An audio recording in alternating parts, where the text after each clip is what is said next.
ഓം സദാശിവസമാരംഭാം ശങ്കരാചാര്യമധ്യമാം അസ്മദാചാര്യപര്യന്താം വന്ദേ ഗുരുപരമ്പരാം. ഓം ശ്രീ ഗുരുഭ്യോ നമഃ. ഓം ശ്രീ മഹാദേവ്യൈ നമഃ. ഓം വിരിഞ്ചിഃ പഞ്ചത്വം വ്രജതി ഹരിരാപ്നോതി വിരതിം വിനാശം കീനാശോ ഭജതി ധനദോ യാതി നിധനം. വിതന്ദ്രീ മാഹേന്ദ്രീ വിതതിരപി സമ്മീലിതദൃശാ മഹാസംഹാരേസ്മിൻ വിഹരതി സതി ത്വൽപതിരസൗ.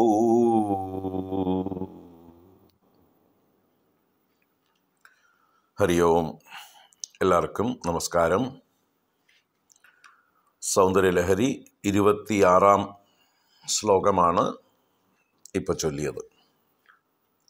കഴിഞ്ഞ 2 ശ്ലോകങ്ങളായി ദേവിയുടെ അദ്വിതീയമായ ആ മഹത്വത്തെ,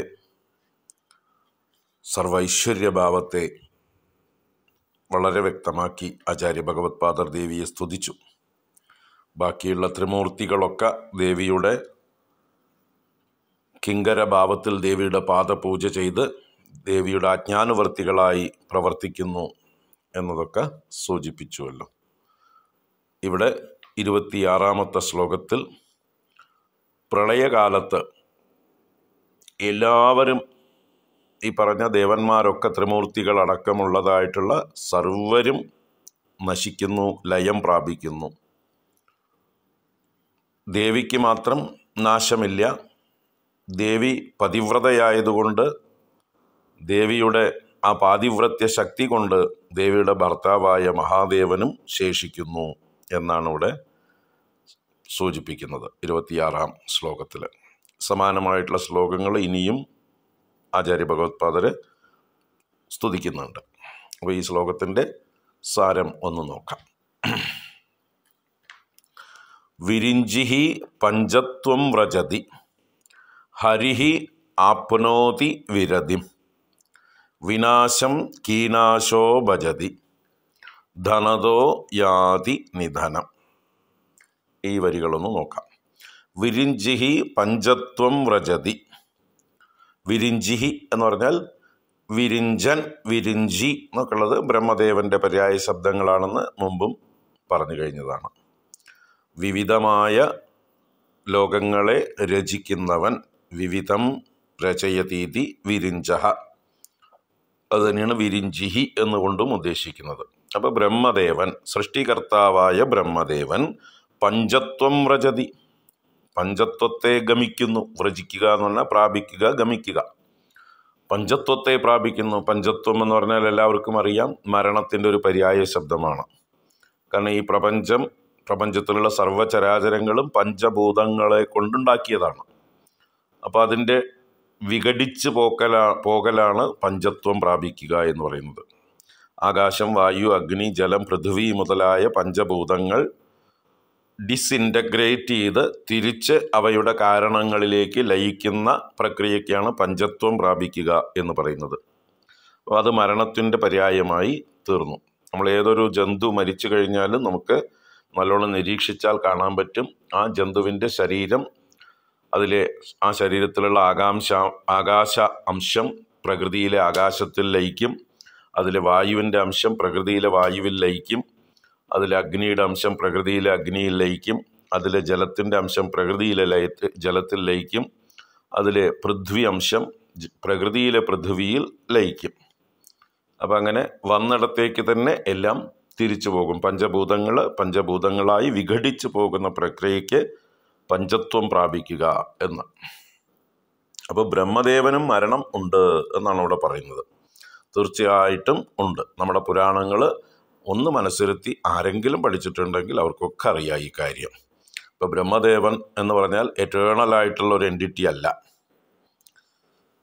സൃഷ്ടി എന്നതായിട്ടുള്ള പ്രക്രിയ ചെയ്യാനായിക്കൊണ്ട് അദ്ദേഹത്തിനും ആയുസ് ഒരു പരിധി കൽപ്പിച്ചിട്ടുണ്ട്. അദ്ദേഹത്തിൻ്റെ ആയുസ്സിന് ദ്വിപരാർദ്ധം എന്നാണ് നമ്മുടെ പുരാണങ്ങളിൽ പറയുക. ഒരു പരാർദ്ധം എന്ന് പറഞ്ഞാൽ 50 വർഷമാണ്. ദ്വിപരാർദ്ധം എന്ന് പറഞ്ഞാൽ 250 വർഷം. അപ്പോൾ 100 വർഷം. അത് നമ്മുടെ വർഷമല്ല, അദ്ദേഹത്തിൻ്റെ വർഷം എന്ന് മാത്രമേ ഉള്ളൂ. നമ്മളൊരു കണക്കുണ്ട്, നമുക്ക് പുരാണങ്ങളിലും ഭഗവത്ഗീതയിലും ഒക്കെ സൂചിപ്പിക്കും അത്. നമ്മുടെ ഒരു വർഷം ദേവന്മാർക്ക് ഒരു ദിവസമാണ്. നമ്മുടെ ദക്ഷിണായനം ദേവന്മാരുടെ രാത്രിയും നമ്മുടെ ഉത്തരായണം ദേവന്മാർക്ക് പകലും. അങ്ങനെ 2 അയനങ്ങൾ അവർക്ക് ദിനരാത്രങ്ങളാണ്. അങ്ങനെ നമുക്കൊരു വർഷം കഴിയുമ്പോൾ ദേവന്മാർക്ക് ഒരു ദിവസമേ ആവുന്നുള്ളൂ. അപ്പോൾ ദേവന്മാർക്ക് ഒരു വയസ്സാവണമെങ്കിൽ നമ്മുടെ 365 വർഷം ആവണം. അതുപോലെ അങ്ങനെ 12,000 ദിവ്യ സംവത്സരങ്ങളെയാണ് ഒരു ചതുർയുഗം എന്ന് പറയുക. ഒരു ചതുർയുഗം 4 യുഗങ്ങൾ ചേർന്ന ഒരു യൂണിറ്റ്. സത്യയുഗം അല്ലെങ്കിൽ കൃതയുഗമെന്നും ത്രേതായുഗമെന്നും ദ്വാപരയുഗമെന്നും കലിയുഗമെന്നും പറയുന്ന 4 യുഗങ്ങളുടെ ആ ഒരു ഇത് 12,000 ദിവ്യ സംവത്സരങ്ങളാണ്. ദിവ്യ സംവത്സരം എന്നാൽ ദേവസംവത്സരങ്ങൾ. അങ്ങനെയുള്ള 1000 ചതുർയുഗങ്ങളാണ് ബ്രഹ്മദേവൻ്റെ ഒരു പകല്. അതിന് കൽപ്പം എന്ന് പറയും. അതേപോലെ 1000 ചതുർയുഗങ്ങളാണ് ബ്രഹ്മദേവൻ്റെ രാത്രി. അതിന് നൈമിത്തിക പ്രളയം എന്ന് പറയും. അപ്പോൾ 2000 ചതുർയുഗങ്ങൾ ചേരുമ്പോഴാണ് ബ്രഹ്മദേവൻ്റെ ഒരു ദിവസം. അങ്ങനെ 365 ദിവസമാകുമ്പോൾ ബ്രഹ്മദേവന് ഒരു വയസ്സ്. അങ്ങനെ 100 വർഷം. അത് നിങ്ങൾ കണക്ക് കൂട്ടിക്കോളൂ, ഞാനൊരു സൂചന തന്നു എന്നേ ഉള്ളൂ. അപ്പോൾ 100 വർഷം ബ്രഹ്മാവിൻ്റെ ആയുസ് എന്ന് പറയുമ്പോൾ നമ്മുടെ ആയുസ് 100 വർഷത്തോട് താരതമ്യം ചെയ്യരുത്. അവിടെ കാൽക്കുലേഷനിൽ വ്യത്യാസമുണ്ട്. റേഷ്യോ നോക്കുക.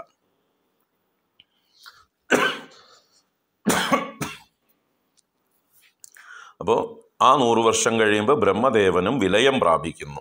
വിരിഞ്ചിഹി പഞ്ചത്വം വ്രജതി. അതിനാണ് ബ്രഹ്മപ്രളയം, പ്രാകൃതിക പ്രളയം എന്നൊക്കെയാണ് ആ പ്രളയത്തിന് പറയുക. ബ്രഹ്മദേവൻ്റെ ഓരോ ദിവസം കൂടുമ്പോഴും പ്രളയമുണ്ട്. അതിന് കൽപ്പപ്രളയം അല്ലെങ്കിൽ നൈമിത്തിക പ്രളയം എന്ന് പറയും. ഒരു കൽപ്പം കഴിഞ്ഞ് രാത്രി, ബ്രഹ്മദേവൻ്റെ രാത്രി നൈമിത്തിക പ്രളയം എന്ന് പറയും.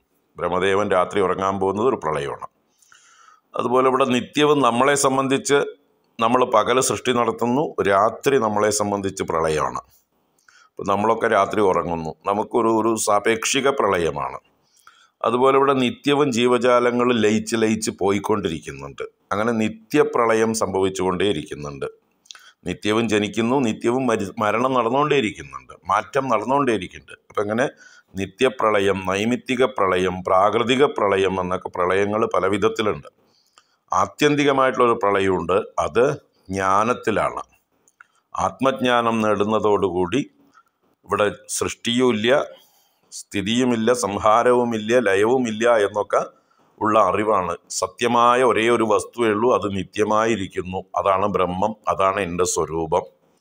അതൊരിക്കലും ഉണ്ടാവുന്നുമില്ല, നശിക്കുന്നുമില്ല എന്നുള്ള ആ ഒരു പൂർണ്ണബോധം അത് ആരിൽ എപ്പോൾ ഉണ്ടാവുന്നുവോ അവർക്ക് പിന്നെ ഉൽപ്പത്തിയുമില്ല, വിനാശവുമില്ല. അവർക്ക് പ്രളയങ്ങളൊന്നും ബാധിക്കുന്നില്ല. അതിനെയാണ് ആത്യന്തിക പ്രളയം എന്ന് പറയുക. അവരുടെ മുമ്പിൽ പ്രപഞ്ചം തന്നെ ലയം പ്രാപിക്കുന്നു. അതാണ് പ്രളയം. അപ്പോൾ അത് ജ്ഞാനത്തിലാണ്. അപ്പം ഇങ്ങനെ പല പ്രളയങ്ങളെക്കുറിച്ച് നമ്മുടെ പുരാണങ്ങളിൽ പറഞ്ഞു തരും. അപ്പോൾ അങ്ങനെ ഒരു ബ്രഹ്മപ്രളയത്തിൽ വിരിഞ്ചി പ്രളയം പ്രാപിക്കുന്നു. ഹരിഹി ആപ്നോതി വിരതിം. ഹരി എന്നാൽ വിഷ്ണു. ആ വിഷ്ണു ഭഗവാനും വിരതിം ആപ്നോതി. വിരതി എന്ന് പറഞ്ഞാൽ വിരാമം, വിശ്രമം, റിട്ടയർമെൻറ്റ് എന്നൊക്കെ അർത്ഥം. അപ്പോൾ അദ്ദേഹവും അദ്ദേഹത്തിൻ്റെ പ്രവൃത്തിയിൽ നിന്ന് വിരമിക്കുന്നു. അപ്പോൾ വിഷ്ണുവിനും ഈ ഒരു ബ്രഹ്മപ്രളയം ആവുമ്പോൾ അദ്ദേഹവും വിരമിക്കുന്നു. വിനാശം കീനാശോ ഭജതി. ഇവിടെ കീനാശൻ എന്നുള്ളത് യമൻ്റെ ഒരു പര്യായ ശബ്ദമാണ്. കീനാശൻ. അദ്ദേഹം വിനാശം ഭജതി. അദ്ദേഹവും വിനാശത്തെ പ്രാപിക്കുന്നു. അപ്പോൾ ലോകത്തിന് മുഴുവൻ അന്തകനായിരിക്കുന്ന യമന് പോലും അവസാനമുണ്ട്. കാരണം അദ്ദേഹം ഒരു ഡിപ്പാർട്ട്മെൻറ്റൽ ഹെഡ് മാത്രമാണ്. ഒരു ഡ്യൂട്ടി തൽക്കാലം ഏൽപ്പിച്ചിരിക്കുന്നു. അദ്ദേഹത്തിനും റിട്ടയർമെൻ്റ് ഉണ്ട്, അദ്ദേഹത്തിനും നാശമുണ്ട് എന്നർത്ഥം. വിനാശം കീനാശോ ഭജതി. അപ്പോൾ യമനും മരണത്തെ പ്രാപിക്കുന്നു. ധനതോ യാതി നിധനം. ധനതൻ എന്നാൽ കുബേരൻ. കുബേരനും നിധനത്തെ പ്രാപിക്കുന്നു. അപ്പോൾ ഇവരൊക്കെ ദിക്പാലകന്മാരുമാണ് അല്ലേ. കീനാശൻ എന്നാൽ തെക്ക് ദിക്കിൻ്റെ അധിപനാണ് യമൻ, വടക്കിൻ്റെ അധിപനാണ് ധനതൻ. അവർ രണ്ടാളും മരണത്തെ പ്രാപിക്കുന്നു. പിന്നെയോ വിതന്ത്രി മാഹേന്ദ്രീ വിതതിരപി സമ്മേലിത ദൃശ. ഇവിടെ മാഹേന്ദ്രീ വിതതിഹി എന്ന് പറയുന്നുണ്ട്. മാഹേന്ദ്രീ വിതതിഹി എന്ന് പറഞ്ഞാൽ മഹേന്ദ്രൻ്റെ സമൂഹം, വിതതി എന്ന് പറഞ്ഞാൽ കൂട്ടം, സമൂഹം, നിര എന്നൊക്കെ അർത്ഥമാണ്. അത് മഹേന്ദ്രനെ സംബന്ധിച്ചത്, അത് മാഹേന്ദ്രീ വിതതിഹി. അതും സമ്മേലിത ദൃശ വിതന്ത്രി, കണ്ണടച്ചവരായി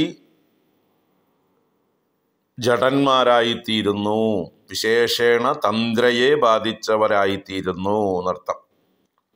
അപ്പോൾ തന്ത്ര എന്ന് പറഞ്ഞാൽ ആലസ്യം, ജഡത്വം എന്നൊക്കെ അർത്ഥമാണ്. അത് വിശേഷമായി ബാധിച്ചവരായി ഭവിക്കുന്നു, നല്ലപോലെ ജഡത്വം പ്രാപിച്ചവരായി, മരണത്തെ പ്രാപിച്ചവരായി ഭവിക്കുന്നു എന്ന് വിതന്ത്രി എന്നുള്ളതിന് ഒരർത്ഥം. അതിൻ്റെ വിപരീതാർത്ഥവും എടുക്കാം വിതന്ത്രിക്ക്. വിശേഷേണ തന്ത്രയെ ബാധിച്ചവർ എന്നുള്ള അർത്ഥമാണ് ഞാനിപ്പോൾ പറഞ്ഞത്. ഇനി വിഗതമായ തന്ത്രയോടുകൂടിയവർ എന്ന് അവർ എന്താ പറയുക, പ്രളയം ബാധിക്കുന്നതിന് മുമ്പുള്ള അവരുടെ അവസ്ഥ വിതന്ത്രി അവസ്ഥയാണ്. എന്ന് വെച്ചാലോ തന്ത്രയേ ഇല്ലാത്തവരാണ് അവർ, ആലസ്യമേ ഇല്ലാത്തവർ എന്ന അർത്ഥത്തിലും വിതന്ത്രിയെ വ്യാഖ്യാനിക്കാം.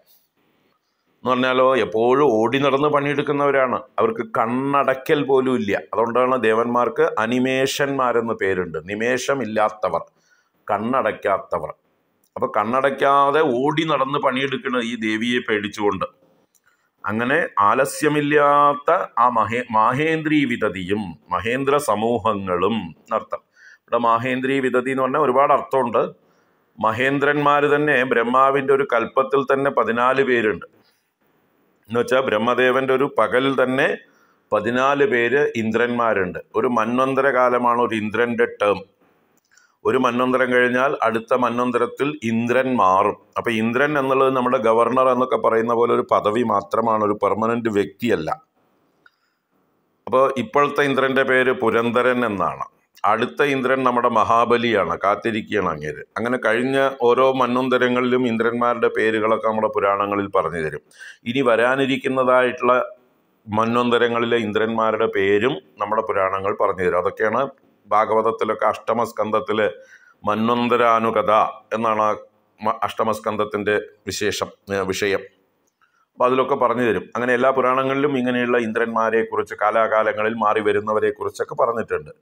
അപ്പോൾ ഇന്ദ്രൻ, സപ്തർഷികൾ, മനുപുത്രന്മാർ, ദേവന്മാർ, ഇവരുടെയൊക്കെ ഗണങ്ങൾ ഒരു ക്യാബിനറ്റാണ്. അതിന് മന്വന്തര ഷഡ്കം എന്ന് പറയും. ഒരു മന്വന്തരത്തിൽ ഭരണം നടത്തുന്ന ഒരു സമൂഹം, ഒരു ക്യാബിനറ്റ്. ഈശ്വരൻ്റെ പ്രതിനിധികളാണ് അവരൊക്കെ. ആരാണോ സുപ്രീമായിട്ടുള്ള ഈശ്വരൻ, അവരാൽ നിയോഗിക്കപ്പെട്ടിട്ടുള്ള ഗവർണേഴ്സ് എന്ന് വേണമെങ്കിൽ പറയാം, ഓരോ മന്ത്രിമാരെന്ന് പറയാം, ഓരോ ഡിപ്പാർട്ട്മെൻ്റൽ ഹെഡുകൾ എന്ന് പറയാം. അങ്ങനെ ഡ്യൂട്ടി ചെയ്യുന്നവരാണ് ഇവരൊക്കെ. ആ മാഹേന്ദ്രി വിതതിരപി സമ്മീലിത ദൃശാ ഭവതി, കണ്ണടച്ചവരായി, മീലനം ചെയ്യാന്ന് പറഞ്ഞാൽ സമ്യക്കായി മീലനം ചെയ്ത ദൃഷ്ടികളോടുകൂടി ഭവിക്കുന്നു എന്ന് പറഞ്ഞാൽ കണ്ണടയ്ക്കുന്നു. അപ്പോൾ ഓടി നടന്ന് പണിയെടുത്തവരൊക്കെ വിശ്രമിക്കുന്നു, അവരും ലയം പ്രാപിക്കുന്നു എന്നർത്ഥം. എപ്പോൾ? സംഹാരേ അസ്മിൻ. മഹാസംഹാരം എന്ന് പറഞ്ഞാൽ മഹാപ്രളയം. ആ സംഹാരകാലത്ത് അസ്മിൻ മഹാസംഹാരേ. എന്നിട്ടോ അവിടെ ഹേ സതി, അല്ലയോ പതിവ്രതയായ ദേവി സതി, ത്വൽപതിരസൗ വിഹരതി. അസൗ ത്വൽപതിഹി. അസൗ എന്ന് പറഞ്ഞാൽ ഇവൻ. ആരാ ഇവൻ? ത്വൽപതിഹി, ആ മഹാദേവൻ, അമ്മയുടെ പതിയായ ഭർത്താവായ സദാശിവൻ മാത്രം വിഹരിക്കുന്നു, ദേവിയോടുകൂടെ ക്രീഡിക്കുന്നു എന്നർത്ഥം. അപ്പം എല്ലാവരെയും ലയിപ്പിച്ച ശേഷം ഭാര്യാഭർത്താക്കന്മാരായ ഇവർ രണ്ടുപേരും മാത്രം പ്രളയകാലത്ത് വിഹരിക്കുന്നു. ഇനി അവരടുത്ത സൃഷ്ടി ആരംഭിക്കുമ്പോൾ ദേവി കണ്ണു കാണിക്കും. അപ്പം അതിനനുസരിച്ച് സദാശിവൻ അനുഗ്രഹം ചെയ്യും. അങ്ങനെ ത്രിമൂർത്തികളൊക്കെ ഉണർന്നു വരും എന്ന് നമ്മൾ പൂർവ്വ ശ്ലോകങ്ങളിൽ കണ്ടു. അപ്പോൾ പ്രളയകാലത്തും മഹാദേവന് അഥവാ സദാശിവന് നാശമില്ല. കാരണം ദേവിയുടെ പാതിവ്രത്യം കൊണ്ട്, അതാണ് സതി എന്ന് പറഞ്ഞത്. അപ്പോൾ ദേവിയുടെ പാതിവ്രത്യം മഹാദേവന് ആയുസ്സിനെ കൊടുക്കുന്നു, മഹാദേവന് മരണമില്ല എന്ന് ഇവിടെ ഒരു അലങ്കാരികമായിട്ടുള്ള പ്രയോഗം. വാസ്തവത്തിൽ രണ്ടുപേരും ഒരേ തത്വമാണ്. ഒരാൾ സദ്ഭാവം, ഒരാൾ ചിദ്ഭാവം. സച്ചിദാനന്ദ സ്വരൂപമായ ബ്രഹ്മത്തിൻ്റെ സദ്ഭാവമായ മഹാദേവനും ചിദ്ഭാവമായ ദേവിയും ഒരു നാണയത്തിൻ്റെ രണ്ട് വശങ്ങളാണ്. അവർക്ക് രണ്ടുപേർക്കും നാശമില്ല എന്നർത്ഥം. പ്രളയകാലത്ത് അത് മാത്രം ശേഷിക്കുന്നു, ബാക്കിയെല്ലാം ലയിക്കുന്നു എന്ന് താല്പര്യം. അപ്പോൾ എല്ലാ ദേവന്മാരും ഇല്ലാതെയാവുമ്പോഴും മഹാദേവൻ മാത്രം പ്രളയകാലത്ത് ശേഷിക്കുന്നു. ഇത് ദേവിയുടെ ആ ഒരു പാതിവ്രത്യ മഹിമയാണ് എന്ന് ഇനിയും വരുന്ന ശ്ലോകങ്ങളിൽ നമുക്കിതിനെക്കുറിച്ച് കാണാം. അതുകൊണ്ട് തൽക്കാലം ഇത്രയും അറിയാം. നമുക്ക് ശ്ലോകം ഒന്നുകൂടെ ചൊല്ലാം. വിരിഞ്ചിഃ പഞ്ചത്വം വ്രജതി ഹരിരാപ്നോതി വിരതിം വിനാശം കീനാശോ ഭജതി ധനദോ ജാതി നിധനം വിതന്ത്രീ മാഹേന്ദ്രീ വിതതിരഭി സമ്മീലിതദൃശാ മഹാസംഹാരേസ്മിൻ വിഹരതി സതി ത്വൽപതിരസൗ. ഹരി ഓം. നാളെ നമുക്ക് തുടരാം.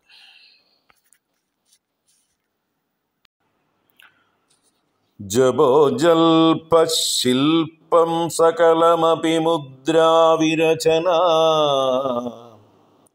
ഗതിഃ പ്രാദക്ഷിണ്യക്രമണമശനാദ്യാഹുതിവിധിഃ പ്രണാമഃ സംവേശഃ സുഖമഖിലമാത്മാർപ്പണദൃശാ സപര്യാപര്യായഃ തവ ഭവതു യന്മേ വിലസിതം.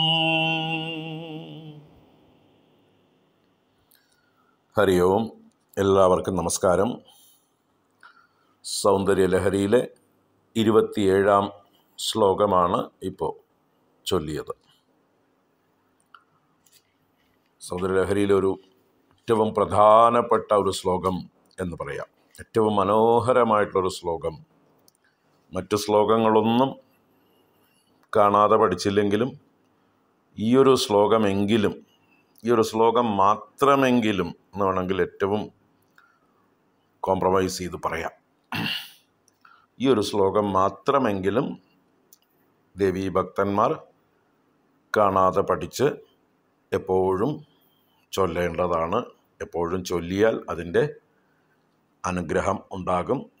നമ്മുടെ ജീവിതത്തിൽ മാറ്റം ഉണ്ടാകും. നമ്മുടെ ജീവിതത്തിൽ മാറ്റമുണ്ടാകുമ്പോഴാണ് നമ്മുടെ ദുരിതങ്ങളെല്ലാം ഒഴിഞ്ഞു പോവുക. നമ്മൾക്ക് ജീവിതം തന്നെ ആനന്ദദായകമാവുക, എല്ലാം അനുകൂലമായി മാറുക. അപ്പോൾ അതിന് പറ്റിയ ഒരു ഉത്തമൊരു ശ്ലോകമാണ് ഈ 27-ാം ശ്ലോകം. അത് മറ്റ് സമ്പ്രദായങ്ങളിലും സമാനമായിട്ടുള്ള ശ്ലോകങ്ങളുണ്ട്. ഇപ്പോൾ വിഷ്ണു ഭക്തന്മാർ ചൊല്ലാറുണ്ട്. എന്താണ്? കായേന വാച മനസേന്ദ്രിയൈർവാ ബുദ്ധ്യാത്മനാവ പ്രകൃതേ സ്വഭാവാത് കരോമി യദ്യത് സകലം പരസ്മൈ നാരായണായേതി സമർപ്പയാമി. അതുപോലെ ശിവഭക്തന്മാർക്കും സമാനമായിട്ടുള്ളൊരു ശ്ലോകമുണ്ട്. യദ്യത് കർമ്മ കരോമി തത്തതകിലം ശംഭോ തവാരാധനം എന്നവസാനിക്കുന്നതായിട്ടുള്ള ആ ഒരു ശ്ലോകമുണ്ട് ശിവമാനസ പൂജയിൽ.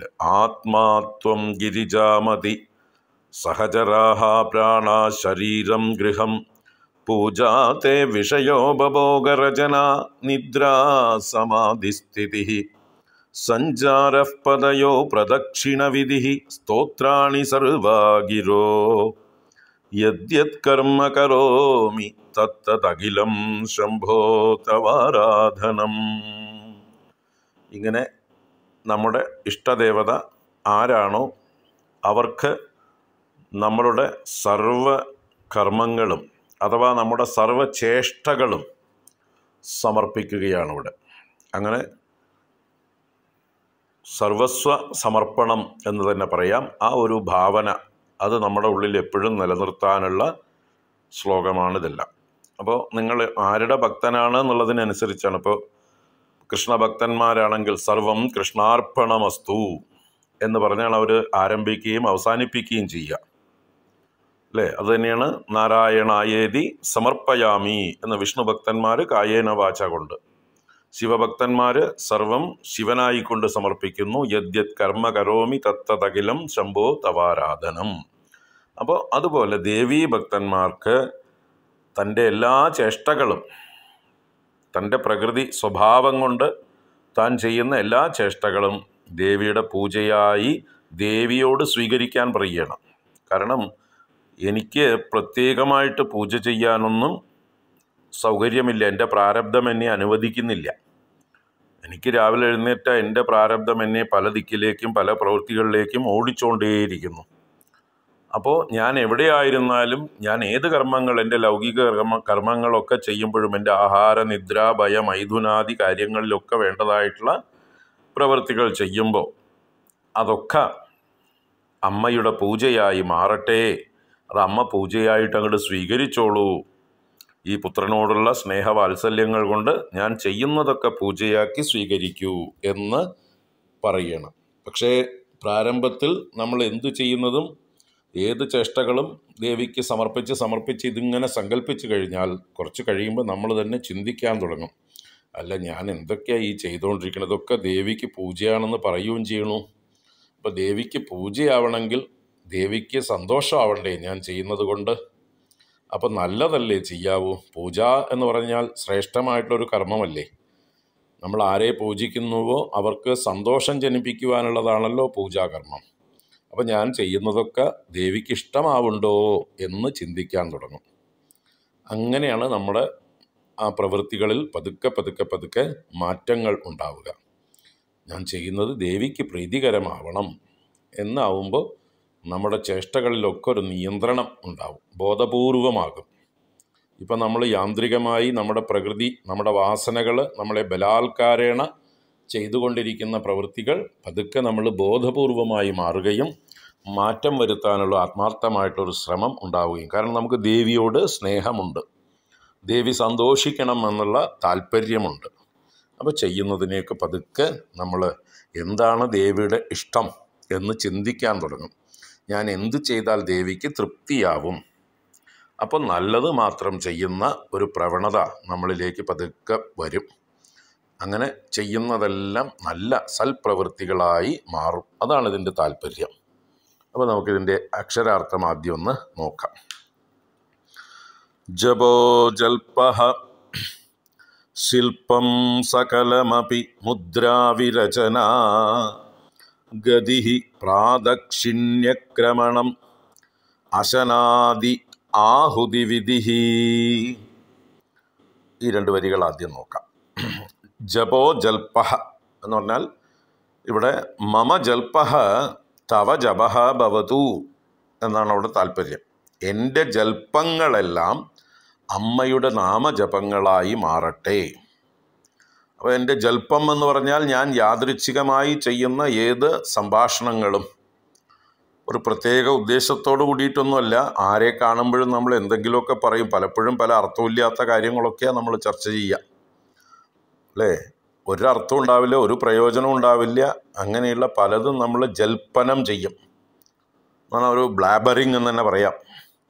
അങ്ങനെ പല വിഡ്ഢിത്തരങ്ങളും വൃത്തികേടുകളും പരദൂഷണങ്ങളും ഒക്കെ നമ്മൾ പറയാറുണ്ട്. അതാണ് ജൽപ്പം എന്ന് പറയുന്നത്. അപ്പോൾ എൻ്റെ ജൽപ്പങ്ങളെല്ലാം ജപമായി ഭവിക്കട്ടെ എന്ന് പറയുമ്പോൾ, ജപം എന്ന് പറയുമ്പോൾ എന്താണ്?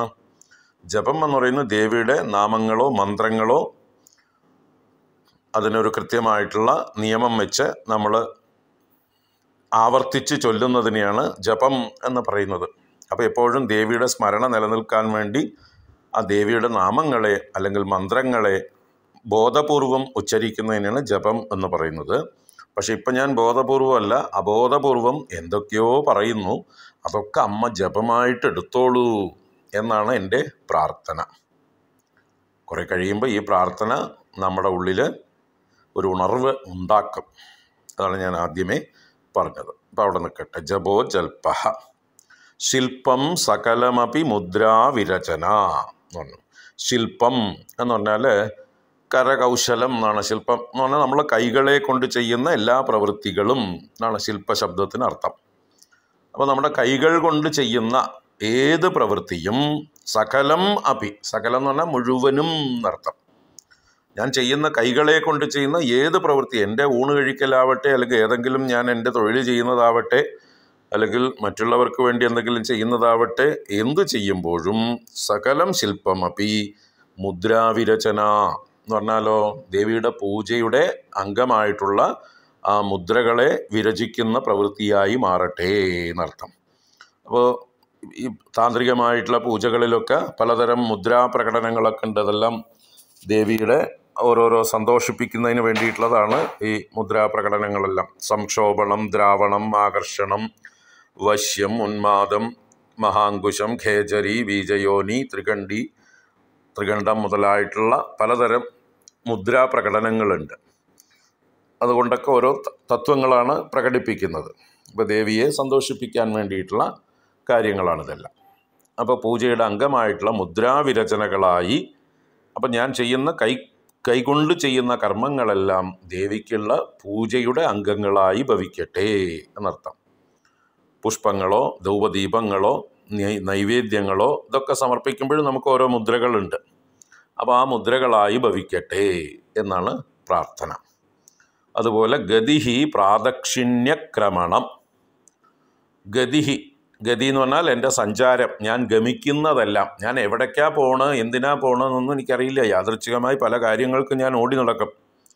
അപ്പോൾ എൻ്റെ ഗമനമെല്ലാം തവ പ്രാദക്ഷിണ്യക്രമണം ഭവതു, അമ്മയുടെ പ്രാദക്ഷിണ്യക്രമണമായി ഭവിക്കട്ടെ. ക്രമണം എന്ന് പറഞ്ഞാൽ പാദവിന്യാസം എന്നാണ്. ക്രമിക്കുക എന്ന് പറഞ്ഞാൽ കാലെടുത്ത് വയ്ക്കുക എന്നാണ് അർത്ഥം.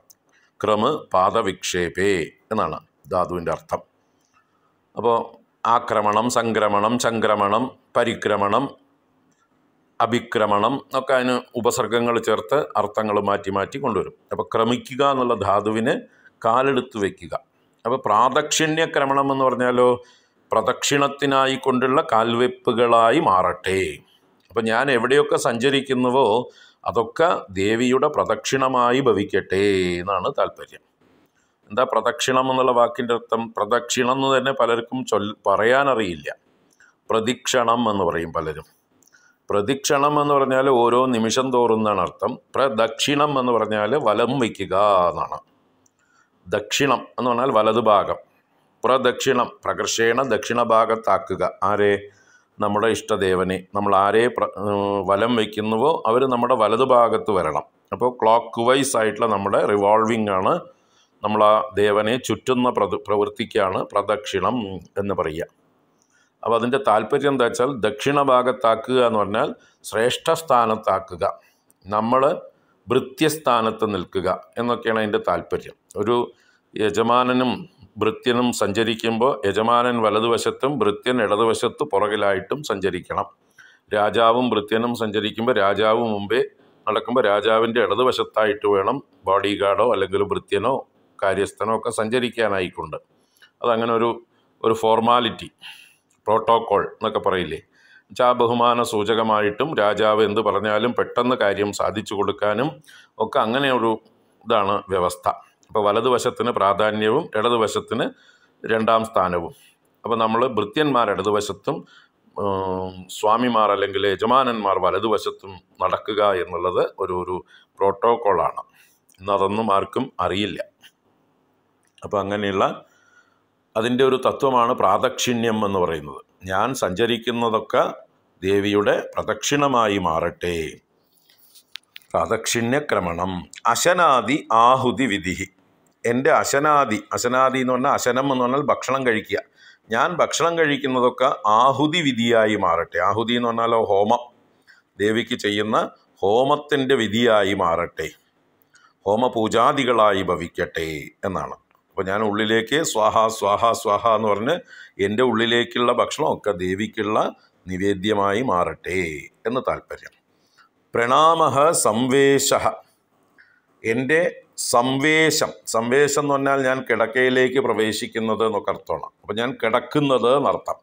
ഞാൻ ശയനം ചെയ്യുന്നത് അമ്മയ്ക്കുള്ള പ്രണാമമായി തീരട്ടെ. അല്ലാതെ എനിക്ക് പ്രത്യേകമായിട്ട് ക്ഷേത്രങ്ങളിൽ വന്ന് നമസ്കരിക്കാനൊന്നും സമയമില്ല. അപ്പം ഞാൻ എവിടെ കിടക്കുന്നുവോ അത് അമ്മയുടെ പാദങ്ങളുടെ ചുവട്ടിലാവട്ടെ എന്നാണ് താല്പര്യം. അമ്മയുടെ പാദം അവിടെ കൊണ്ടുവച്ചോളൂ എന്ന് താല്പര്യം. അപ്പോൾ എൻ്റെ ശയനം അമ്മയ്ക്കുള്ള പ്രണാമവും. സുഖം അഖിലം ആത്മാർപ്പണദൃശ. അപ്പോൾ എൻ്റെ സുഖം അഖിലം, ഞാൻ ചെയ്യുന്നതായിട്ടുള്ള എൻ്റെ സുഖകരമായിട്ടുള്ള പ്രവൃത്തികളെല്ലാം മേ വിലസിതം യത് അഖിലം, എന്മേ വിലസിതം എന്ന് അവസാനത്തെ വരിയിലും പറയുന്നുണ്ട്. അപ്പോൾ എൻ്റെ വിലസിതം എന്ന് പറഞ്ഞാൽ എൻ്റെ വിലാസങ്ങൾ, എൻ്റെ ചേഷ്ടകൾ എന്നർത്ഥം. എൻ്റെ സുഖത്തിന് വേണ്ടി ഞാൻ ചെയ്യുന്ന എല്ലാ ചേഷ്ടകളും അഖിലവും ആത്മാർപ്പണദൃശാ തവ സപര്യാപര്യായ ഭവതു എന്നർത്ഥം. ആത്മാർപ്പണദൃശ, എൻ്റെ ആത്മാർപ്പണ ബുദ്ധിയോടുകൂടെ, ആത്മാർപ്പണ ദൃഷ്ടിയോടുകൂടെ ഞാൻ പൂർണ്ണമായിട്ട് അമ്മയ്ക്ക് സമർപ്പിച്ചുകൊണ്ട്, എന്നെ തന്നെ ഡെഡിക്കേറ്റ് ചെയ്തുകൊണ്ട് ചെയ്യുന്ന തവ അമ്മയ്ക്കുള്ള സപര്യാപര്യായ. സപര്യ എന്ന് പറഞ്ഞാൽ പൂജ, അതിൻ്റെ പര്യായം എന്ന് പറഞ്ഞാൽ സബ്സ്റ്റിറ്റ്യൂട്ട്. അപ്പോൾ സപര്യയുടെ അംഗങ്ങളായി, പൂജയുടെ അംഗങ്ങളായി, പൂജയ്ക്ക് പകരമായി ഭവതു, ഭവിക്കണം. അപ്പം ഞാൻ പ്രത്യേകിച്ച് പൂജയൊന്നും ചെയ്യാൻ എനിക്ക് മെനക്കെടാനൊന്നും പറ്റുന്നില്ല, സാധിക്കുന്നില്ല. അപ്പോൾ ഞാൻ ചെയ്യുന്നതെല്ലാം അമ്മയുടെ പൂജയായി അമ്മ സ്വീകരിക്കണം എന്ന് താല്പര്യം. അപ്പോൾ ഇങ്ങനെ ഭാവന ചെയ്ത് ക്രമത്തിൽ നമ്മൾ ചെയ്യുന്നതൊക്കെ ദേവിക്ക് പൂജയ്ക്കുള്ള യോഗ്യതയുള്ള വസ്തുക്കളായി അല്ലെങ്കിൽ പ്രവൃത്തികളായി മാറും. ആദ്യം നമ്മൾ നമ്മുടെ സംസ്കാരത്തിനനുസരിച്ച്, നമ്മുടെ സ്വഭാവത്തിനനുസരിച്ച് പല നീചകർമ്മങ്ങളും ഒക്കെ ചെയ്തുകൊണ്ടിരിക്കുന്നുണ്ടാവും, ബോധമില്ലാതെ യാന്ത്രികമായിട്ട് നമ്മുടെ ഇതുവരെക്കുള്ള ശീലങ്ങൾ കൊണ്ട്. കുറച്ച് കഴിയുമ്പോൾ നമ്മൾ ഇത് ചൊല്ലി ഇതിൻ്റെ അർത്ഥം നമ്മുടെ ഉള്ളിൽ ഒന്നിങ്ങനെ നമ്മളെ കൊണ്ട് ചിന്തിപ്പിക്കും. അല്ല, ഞാനിതിപ്പോൾ ദേവിക്ക് ഇതൊക്കെ സമർപ്പിക്കണു, ഇതൊക്കെ ദേവി സ്വീകരിക്കുമോ, ഇത് ദേവിക്ക് സന്തോഷപ്രദമായിരിക്കുമോ, ദേവി പ്രസാദിക്കുമോ, ഇതിങ്ങനെ ആയാൽ ശരിയാവില്ല, ഒന്ന് മാറ്റം വരുത്തേണ്ടത്, നല്ലത് കൊടുക്കണം ദേവിക്ക് എന്നുള്ള ചിന്ത നമ്മുടെ ഉള്ളിൽ വളരും. അപ്പോൾ അതിനുള്ളതാണ് ഈ ഒരു ശ്ലോക പ്രാർത്ഥന. വളരെ വിസ്തരിക്കാനുണ്ടത്, എങ്കിലും ഇപ്പോൾ സമയപരിമിതി കൊണ്ട് ഞാൻ ചുരുക്കുകയാണ്. ശ്ലോകം ഒരിക്കൽ കൂടെ ചൊല്ലുന്നു. ജപോ ജൽപശില്പം സകലമപി മുദ്രാവിരചന ഗതി പ്രാദക്ഷിണ്യക്രമണമശനാദ്യാഹുതിവിധി പ്രണാമ സംവേശ സുഖമഖിലമാത്മാർപ്പണദൃശാ സപര്യാപര്യായ തവ ഭവതു യന്മേ വിലസിതം. ഓം സുധാമപ്യാസ്വാദ്യ പ്രതിഭയജരാമൃത്യുഹരിണീ വിപദ്യന്തേ വിശ്വേ വിധിശതമഗാദ്യാഃ ദിവിശദഃ കരാളം യച്ഛ്വേളം കബളിതവദ കാലകലനാ ന ശംഭോസ്തന്മൂലം തവ ജനനി താടങ്കമഹിമാ.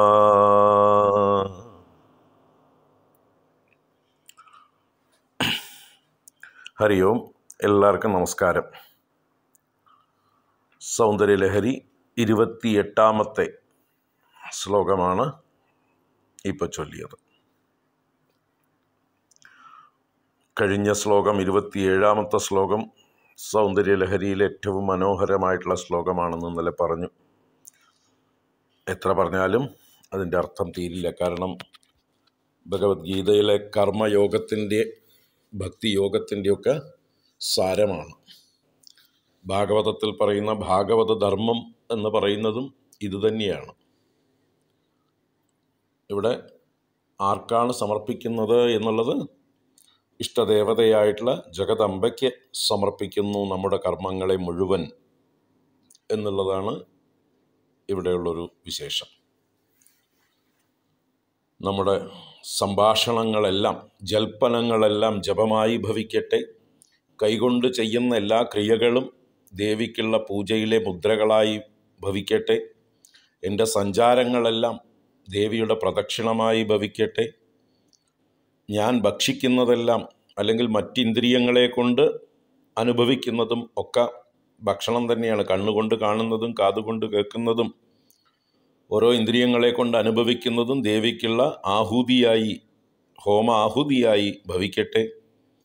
ഞാൻ ശയിക്കുന്നത്, എൻ്റെ സംവേശം പ്രണാമമായി ഭവിക്കട്ടെ. അങ്ങനെ എൻ്റെ സുഖത്തിനായിക്കൊണ്ട് ഞാൻ ചെയ്യുന്നതെല്ലാം അമ്മയ്ക്ക് ആത്മാർത്ഥമായി എന്നാൽ സമർപ്പിക്കപ്പെടുന്നതായിട്ടുള്ള സപര്യാപര്യായങ്ങളായി ഭവിക്കട്ടെ എന്ന് പറഞ്ഞാൽ പൂജയുടെ വിവിധ ഭാവങ്ങളായി ഭവിക്കട്ടെ, പൂജയ്ക്ക് പകരമായി സബ്സ്റ്റിറ്റ്യൂട്ടായി ഭവിക്കട്ടെ, എൻ്റെ എല്ലാ വിലസിതങ്ങളും എൻ്റെ എല്ലാ ചേഷ്ടകളും എന്ന് പറഞ്ഞ് സമർപ്പിക്കുകയാണ് ഉണ്ടായത്.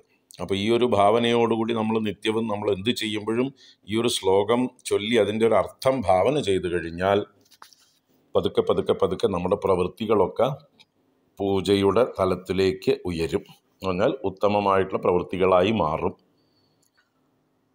ആ ഒരു മാനസാന്തരം ക്രമത്തിൽ നമ്മുടെ ഉള്ളിൽ ഉണ്ടാവും.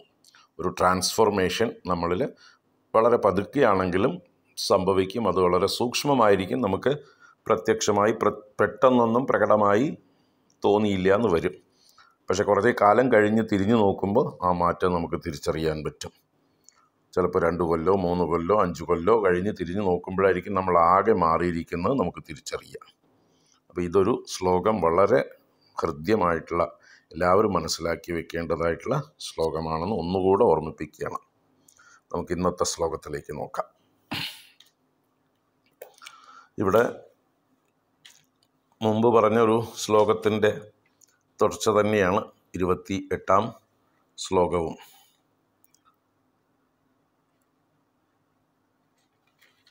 26ാം ശ്ലോകത്തിൽ സംഹാരകാലത്ത് എല്ലാവരും നശിക്കുമ്പോഴും അങ്ങയുടെ അമ്മയുടെ ഭർത്താവായിട്ടുള്ള ഭഗവാൻ മഹാദേവൻ മാത്രം വിഹരിക്കുന്നു എന്ന് പറഞ്ഞുവല്ലോ.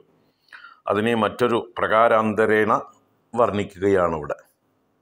അത് ദേവിയുടെ പാതിവ്രത്യ മഹിമ തന്നെയാണ്, അല്ലെങ്കിൽ ദേവിയുടെ താടങ്ക മഹിമ എന്നാണ് ഇവിടെ പറയുന്നത്.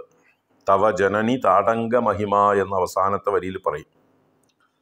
അപ്പോൾ ഭഗവാൻ പ്രളയകാലത്തും നിത്യനായിരിക്കാൻ കാരണം, ഭഗവാന് മരണമില്ലാതാവാൻ കാരണം ദേവിയുടെ കാതിൽ ധരിച്ചിരിക്കുന്ന താടങ്കത്തിൻ്റെ മഹിമയാകുന്നു. താടങ്കം എന്നാൽ തോട എന്നൊക്കെ പറയുന്നതായിട്ടുള്ള ആഭരണം, ചെവിയിൽ അണിഞ്ഞിരിക്കുന്ന ആഭരണത്തിൻ്റെ മഹിമ കൊണ്ടാണ് ഭർത്താവിന് മരണമില്ലാത്തത് എന്ന്. ഇവിടെ നമുക്ക് അതിനെക്കുറിച്ച് കൂടുതൽ എന്താണെന്ന് നോക്കാം. ആ വരികൾ നോക്കാം. സുധാമപി ആസ്വാദ്യ പ്രതിഭയ ജരാമൃത്യുഹരിണീം വിപദ്യന്തേ വിശ്വേ വിധി ശതമഗാദ്യാഹ ദിവിഷതഃ. അതാണ് ആദ്യത്തെ 2 വരി. അവിടെ പറയുന്നു സുധാമപി ആസ്വാദ്യ. സുധാമപി, സുധ എന്നാൽ അമൃത്, അമൃതിനെ കുടിച്ചിട്ട് പോലും, ആസ്വാദ്യം എന്ന് പറഞ്ഞാൽ ആസ്വദിച്ചിട്ട് പോലും എന്നർത്ഥം. അപി എന്നുള്ള ശബ്ദം അതെങ്ങനെയുള്ളതാണ് ഈ സുധ, ഈ അമൃത്? പ്രതിഭയ ജരാമൃത്യുഹരിണി, അതിഭയങ്കരങ്ങളായിരിക്കുന്ന ജരയെയും മൃത്യുവിനെയും ആ ഭയങ്ങളെ മുഴുവൻ ഹരിക്കുന്നതാണ്. നമുക്കെല്ലാം ജനിച്ചവർക്കൊക്കെ ഉള്ള ഭയമാണ് വാർദ്ധക്യം വരുന്നത്, ജര ബാധിക്കുന്നത്, ശരീരം ക്ഷയിക്കുന്നത്, അത് കഴിഞ്ഞ് മൃത്യു വരുന്നതും. അപ്പോൾ എല്ലാവരെയും ഭയപ്പെടുത്തുന്നതാണ്. അതുകൊണ്ട് പ്രതിഭയം, എല്ലാവരുടെ നേർക്കും വരുന്ന ഭയമാണ്, ജനിച്ചവർക്കൊക്കെ ഉള്ള ഭയമാണ് ഈ ജരയും മൃത്യുവും. അതിനെ ഹരിണീം എന്ന് പറയുമ്പോൾ ഹരിക്കുന്നതാണ് ഈ സുധ. ദേവന്മാർ ഈ പാലാഴി മഥനം ചെയ്ത് അമൃതം നേടിയെടുത്ത് അത് ഭക്ഷിച്ചത് എന്തിനു വേണ്ടിയാ? അവരുടെ നഷ്ടപ്പെട്ടതായിട്ടുള്ള യൗവനവും ഐശ്വര്യങ്ങളും ഒക്കെ വീണ്ടെടുക്കാൻ വേണ്ടിയാണ്. അപ്പോൾ ജരാമരണങ്ങളെ ജയിക്കാൻ വേണ്ടിയിട്ടാണ് അവർ അമൃതം ഭക്ഷിച്ചത്. അപ്പം അങ്ങനെയുള്ള അമൃതത്തെ ഭക്ഷിച്ചു ആര്? ദിവിഷതഃ എന്ന് പറഞ്ഞിട്ട്. ദിവിഷതഃ എന്ന് പറഞ്ഞാൽ ദേവലോകവാസികൾ എന്നാണ് അർത്ഥം. ദിവി സദനം ആർക്കാണോ അവർ ദിവിഷത്തുക്കൾ എന്ന് സംസ്കൃത ഭാഷ. അതിൻ്റെ ബഹുവചനം ദിവിഷതഃ. ദിവി എന്ന് പറഞ്ഞാൽ ദേവലോകത്ത്, സദനം വാസസ്ഥാനം. അപ്പോൾ സ്വർഗം വാസസ്ഥാനമായിരിക്കുന്നവർ എന്നർത്ഥം. ആരാണവർ? വിധി ശതമഗാദ്യാഹ എന്ന് പറഞ്ഞു. വിധിയെയും കൂട്ടത്തിൽ കൂട്ടി. വിധി എന്നാൽ ബ്രഹ്മദേവൻ, ശതമകൻ എന്ന് പറഞ്ഞാൽ ഇന്ദ്രൻ. അപ്പോൾ ബ്രഹ്മദേവനും ഇന്ദ്രൻ ആദ്യ എന്നുള്ളത് കൊണ്ട് മുതലായവർ. അപ്പോൾ ഇന്ദ്രൻ മുമ്പിൽ നിൽക്കുന്ന മറ്റു ദേവന്മാരെല്ലാവരും, അമൃതം ഭക്ഷിച്ച് ദേവന്മാരെല്ലാവരും. അവിടെ വിശ്വേ എന്നുള്ള ഒരു ശബ്ദം കൂടി പ്രയോഗിച്ചു. വിശ്വേ എന്ന് പറഞ്ഞാൽ സർവേ എന്നർത്ഥമാണ്. സർവേ എന്ന് പറഞ്ഞാൽ എല്ലാവരും എന്നർത്ഥം. എല്ലാ ദേവന്മാരും, ബ്രഹ്മാവും ഇന്ദ്രനും അടക്കമുള്ള ദിവിഷത്തുക്കൾ എല്ലാവരും തന്നെ വിപദ്യന്തേ, വിപദ്യന്തേ വിപത്തിനെ പ്രാപിക്കുന്നു, മരണത്തെ പ്രാപിക്കുന്നു പ്രളയകാലത്ത് എന്നർത്ഥം. എന്നാൽ അതിൻ്റെ വിപരീതമായിട്ടുള്ളൊരു ഭാവം ഇവിടെ പറയണം. കരാളം യത് ക്ഷ്വേളം കപളിതവതഃ ശംഭോഹോ കാലകലനാന്ന എന്ന്. യത് എന്നുള്ളത് ശബ്ദം എന്നാൽ എന്നൊക്കെ അർത്ഥത്തിലാണ്.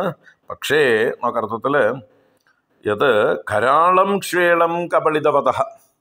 കരാളം എന്ന് പറഞ്ഞാൽ അതിഭയങ്കരം, അത്യുഗ്രം എന്നൊക്കെ അർത്ഥം. മരണത്തെ ഉടനെ ഉണ്ടാക്കുന്നത്, കാണുമ്പോൾ തന്നെ മരിച്ചു പോകും, ദഹിപ്പിക്കുന്നതായിട്ടുള്ള ക്ഷേളം. ക്ഷേളം എന്നാൽ വിഷം എന്നർത്ഥം. അപ്പോൾ ആ വിഷത്തെ, കാളകൂടം എന്നതായിട്ടുള്ള വിഷത്തെയാണ് മഹാദേവൻ ഭക്ഷിച്ചത്. കബളിതവതഃ, കബളം ചെയ്യുക എന്ന് പറഞ്ഞാൽ വിഴുങ്ങുക എന്നർത്ഥം. കബളം എന്ന് പറഞ്ഞാൽ ഉരുള എന്നാണ്. കബളിലേക്ക് എടുക്കുക എന്നൊക്കെ അർത്ഥം.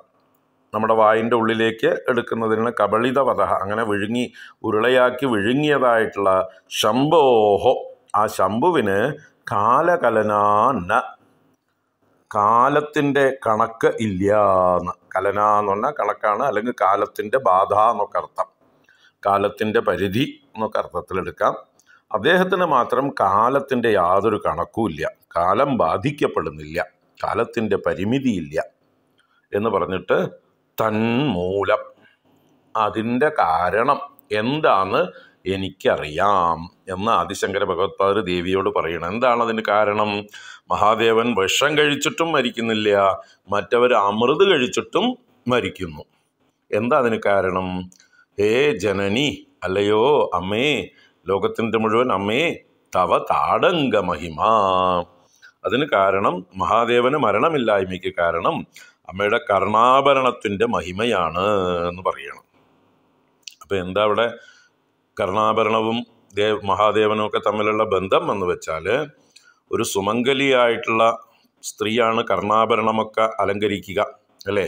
ഇപ്പോൾ ഭർത്താവിന് എന്തെങ്കിലും പറ്റി, മഹാദേവൻ പ്രളയകാലത്ത് ഇല്ലാതായി എന്ന് വിചാരിക്കുക, ദേവി എന്ത് ചെയ്യണം? താടങ്കം അഴിച്ചു വെക്കണം. അതൊരു പാരമ്പര്യം, ഒരു സമ്പ്രദായം. ആ സൗമംഗല്യത്തിൻ്റെ ലക്ഷണങ്ങളൊക്കെ അഴിച്ചു കളയണം.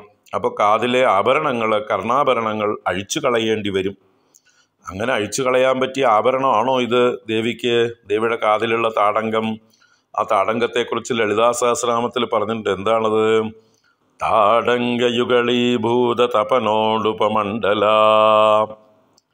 ദേവിയുടെ താടങ്കയുഗളങ്ങളായി ഭവിച്ചത് തപന ഉടുപമണ്ഡലങ്ങളാണ്. തപനമണ്ഡലവും ഉടുപമണ്ഡലങ്ങളും എന്ന് വെച്ചാൽ, തപനമണ്ഡപം സൂര്യമണ്ഡലം, ഉടുപൻ ചന്ദ്രൻ.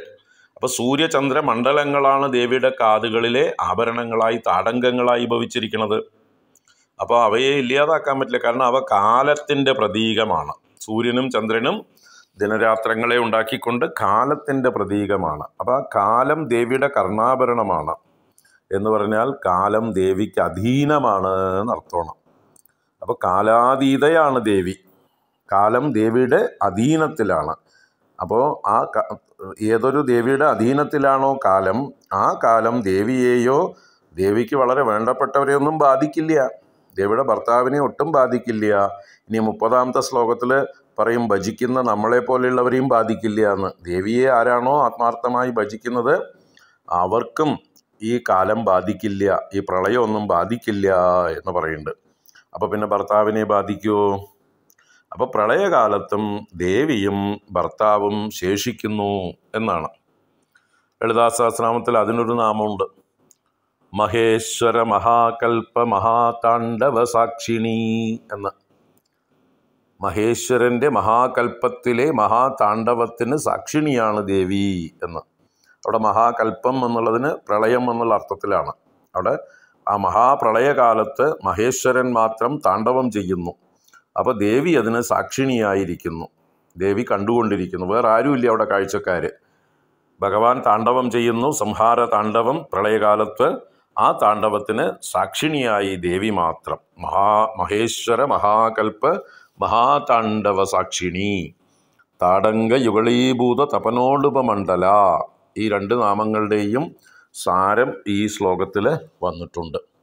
അപ്പോൾ ദേവിയുടെ സ്തനങ്ങളാണ് സൂര്യചന്ദ്രന്മാരെന്ന് ചില സ്ഥലങ്ങളിൽ പറയും. ഇതൊക്കെ വേദത്തിലും പറഞ്ഞിട്ടുള്ളതാണ്. ചിലയിടത്ത് ദേവിയുടെ 2 കണ്ണുകളാണ് സൂര്യചന്ദ്രന്മാർ എന്ന് പറയും. അതും ശരിയാണ്. അപ്പോൾ കണ്ണുകളും സ്തനങ്ങളും കർണ ആഭരണങ്ങളും മൂന്നിൻ്റെ സ്ഥാനവും ഉണ്ട് ആർക്ക്? സൂര്യചന്ദ്രന്മാർക്ക്. അത് പല അർത്ഥത്തിലാണ്. സ്തനങ്ങളാവുമ്പോൾ ലോകത്തിൻ്റെ പോഷക ശക്തികളാണ് സൂര്യനും ചന്ദ്രനും. അപ്പോൾ അതാണ് പ്രകൃതി സ്വരൂപിണിയായ ദേവിയുടെ സ്തനങ്ങളാണ് പോഷക ശക്തികളായിട്ടുള്ള സൂര്യചന്ദ്രന്മാരെന്ന് പറയുന്നത്. ഇവിടെ കർണാഭരണമായിട്ട് പറയുമ്പോൾ ദേവിയുടെ കാലത്തിൻ്റെ നിയന്ത്രണം ദേവിയുടെ കയ്യിലിരിക്കുന്നു, ദേവിയുടെ ആഭരണമായിരിക്കുന്നു, ദേവിക്ക് അധീനമായിരിക്കുന്നു എന്ന് താല്പര്യം. ഇപ്പോൾ അതുപോലെ കണ്ണുകളായിട്ടിരിക്കുമ്പോൾ ദിനരാത്രങ്ങൾ ഉണ്ടാക്കുന്നത് സൂര്യചന്ദ്രന്മാരാണ്. അപ്പോൾ അതുപോലെ ദേവി കണ്ണ് തുറക്കുന്നതും അടയ്ക്കുന്നതും ഒക്കെയാണ് ദിനരാത്രങ്ങളും പ്രളയങ്ങളും ഒക്കെ ഉണ്ടാക്കുന്നത്. അപ്പോൾ അതിനെ സൂചിപ്പിക്കാനും ദേവിയുടെ കണ്ണുകളായിട്ടും സൂര്യചന്ദ്രന്മാരെ പറഞ്ഞിരിക്കുന്നു. അപ്പം ഇങ്ങനെ ഒരേ പാലാഴി മദനത്തിൽ നിന്ന് ഉണ്ടായതാണ് എന്ത്? കാളകൂടം എന്ന അതിഭയങ്കരമായിട്ടുള്ള വിഷവും അതിൻ്റെ അവസാനമുണ്ടായിട്ടുള്ള മരണത്തെ ജയിക്കാൻ ഉപയോഗിക്കുന്ന ഔഷധമായിട്ടുള്ള അമൃതവും. ഇത് ഈ ദേവന്മാർ സ്വാർത്ഥരായി കാളകൂടത്തെ ഉപേക്ഷിച്ച് ഓടിക്കളഞ്ഞു. അത് മഹാദേവന് വിട്ടുകൊടുത്തു, അല്ലേ? എല്ലാവരും ഭയപ്പെട്ട ആ കാളകൂടത്തെ യാതൊരു ഭയവും കൂടാതെ മഹാദേവൻ ഭക്ഷിച്ചു. കാരണം മഹാദേവന് യാതൊരു സ്വാർത്ഥതയുമില്ല. അദ്ദേഹത്തിന് വിഷമായാലും അമൃതമായാലും ഒരുപോലെ എന്നുള്ള ഭാവത്തിൽ ദ്വൈതങ്ങൾക്ക് അതീതനായിരുന്നു മഹാദേവൻ എന്നും കൂടി അർത്ഥം. അങ്ങനെ ദ്വൈതങ്ങൾക്ക് അതീതനായ മഹാദേവനെ ആ ദ്വൈതാത്മകമായിട്ടുള്ള പ്രപഞ്ചം അതിൻ്റെ നാശമോ അതിൻ്റെ ഉൽപ്പത്തിയോ ഒന്നും ബാധിക്കുന്നില്ല എന്നും താല്പര്യം. അപ്പോൾ ആ പാലാഴി മദനത്തിൽ വന്ന കാളകൂടം ഭക്ഷിച്ച മഹാദേവന് അല്പം പോലും മരണമില്ലാത്തത് ദേവിയുടെ പാതിവ്രത്യത്തിൻ്റെ മഹിമയാണ്, ദേവിയുടെ കർണാഭരണത്തിൻ്റെ മഹിമയാണ്, ദേവിയുടെ സൗമംഗല്യത്തിൻ്റെ മഹിമയാണ് എന്ന് മനസ്സിലാക്കുക. ദേവന്മാരും ബ്രഹ്മാവുമൊക്കെ പ്രളയകാലത്ത് ഇല്ലാതാവുന്നു. അപ്പോൾ പ്രളയകാലത്ത് ഇവർ രണ്ടുപേരും മാത്രം ശേഷിക്കുന്നു. കാലാതീതരാണ് രണ്ടുപേരും. സത്സ്വരൂപവും ചിത്സ്വരൂപവുമാണ് രണ്ടാളും. ഒരു നാണയത്തിൻ്റെ രണ്ട് വശങ്ങൾ പോലെ. അവർക്ക് നാശമില്ല എന്ന തത്വം ഇവിടെ ഈ ശ്ലോകത്തിലൂടെ പ്രകടമാക്കിയിരിക്കുന്നു.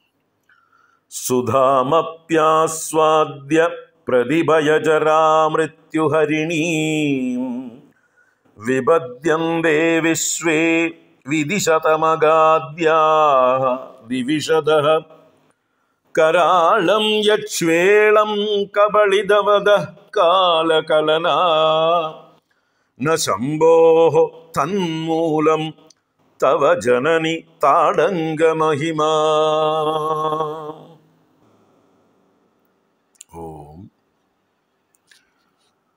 കിരീടം വൈരിഞ്ചം പരിഹരപുര കൈഡബിദഃ കഠോരേ കോടീരേ സ്ഖലസി ജഹിജം ഭാരിമകുടം പ്രണമ്രേഷ്വേതേഷു പ്രസഭമുപയാതസ്യ ഭവനം ഭവസ്യാഭ്യുത്ഥാനെ തവ പരിജനോക്തിർ വിജയതേ. ഹരി ഓം. എല്ലാവർക്കും നമസ്കാരം.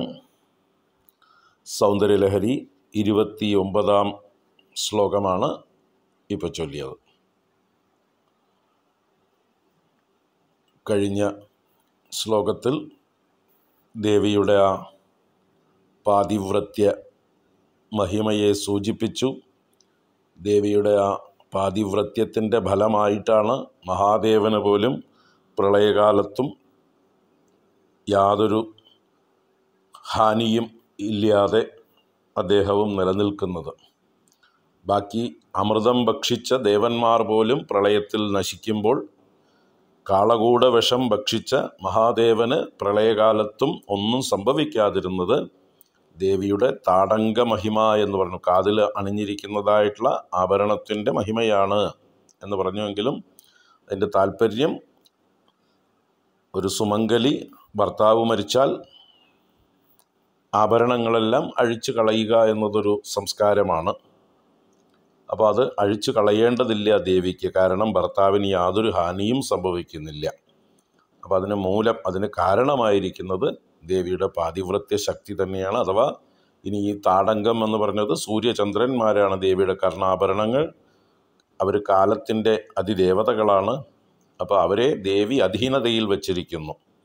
അപ്പോൾ ദേവി കാലാതീതയാണ്, കാലം ദേവിക്ക് അധീനമാണ്. അതുകൊണ്ട് തന്നെ ദേവിയെയോ ദേവിക്ക് വേണ്ടപ്പെട്ടവരെയോ ഒന്നും തന്നെ കാലം സ്പർശിക്കുന്നില്ല. ശ്ലോകം ഒന്ന് ഓർമ്മിച്ചോളുക. അതിൻ്റെ തുടർച്ചയായിട്ട് തന്നെയാണ് ഇവിടെ ദേവിയുടെ മാഹാത്മ്യവും ദേവിക്ക് ഭർത്താവായ മഹാദേവനോടുള്ളതായിട്ടുള്ള ബഹുമാനവും ഭഗവാനോടുള്ള പരാധീനതയും എന്നുവെച്ചാൽ ഭഗവാനെ കാണുമ്പോഴും ഉണ്ടാവുന്ന ആ ഒരു സാധാരണ ഭാര്യമാർക്ക്, കുലസ്ത്രീകൾക്കുണ്ടാവുന്നതായിട്ടുള്ള ആ വൈകാരിക പ്രകടനങ്ങളെല്ലാം ഇവിടെ ദേവിയും പ്രകടിപ്പിക്കുന്നു. നോക്കാം നമുക്ക്. കിരീടം വൈരിഞ്ചം പരിഹര പുരഃ കൈഡബിദഃ കഠോരേ കോട്ടീരേ സ്ഖലസി ജഹി ജംഭാരി മകുടം. ആദ്യത്തെ 2 വരികളാണ്. അപ്പോൾ ഇവിടെ അവസാനത്തെ വരിയിൽ പറയുന്നുണ്ട് തവ പരിജനോക്തിർ വിജയത്തെ എന്ന്. തവ പരിജനോക്തി. ദേവി തവ എന്ന് പറയുമ്പോൾ അങ്ങയുടെ, അമ്മയുടെ പരിജന ഉക്തി. പരിജനോക്തി എന്ന് പറഞ്ഞാൽ പരിജനാനാം ഉക്തി. പരിജനങ്ങൾ എന്ന് പറഞ്ഞാൽ ഭൃത്യന്മാരെന്നർത്ഥം. ചുറ്റി നിന്ന് സേവിക്കുന്നവർ. പരി എന്നുള്ള ശബ്ദത്തിന് ചുറ്റും എന്നർത്ഥമാണ്. ചുറ്റും നിന്ന് സേവിക്കുന്ന ജനങ്ങൾ പരിജനങ്ങൾ. അപ്പോൾ ഭൃത്യജനങ്ങൾ, ദാസീജനങ്ങൾ എന്നൊക്കെ അർത്ഥം.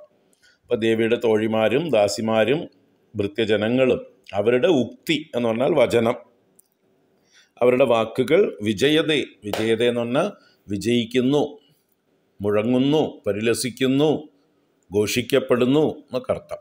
അപ്പോൾ ഏത് സന്ദർഭത്തിലാണ് ഈ ദേവിയുടെ ഭൃത്യന്മാരുടെ ശബ്ദം, എന്തൊക്കെയായിരുന്നു ആ ശബ്ദം, അവരുടെ വാക്കുകൾ, അതാണ് ഇവിടെ പറയുന്നത്. ഇത് സഭയിൽ ദേവി ഇരിക്കുകയാണ്.